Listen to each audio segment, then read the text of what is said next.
ही लांछनास्पद गोष्ट आहे।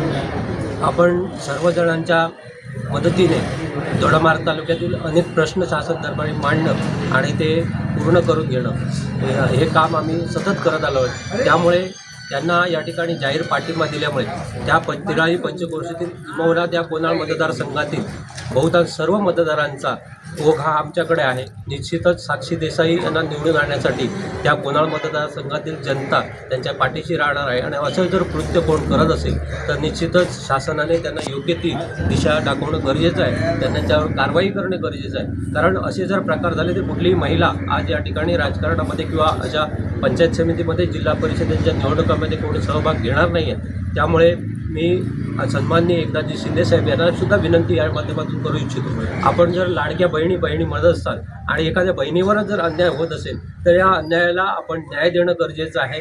त्याचबरोबर मी सन्माननीय दीपकबाईंना सुद्धा विनंती करतो की आपल्या कार्यकर्त्यांच्या माध्यमातून निवडणुका लढवा, परंतु अशा प्रकारच्या धमक्या आणि असल्या अश्लील भाषेत शिवीगाळ करणं हे कितपत योग्य आहे याचं आत्मपरीक्षण सुद्धा करणं गरजेचं आहे।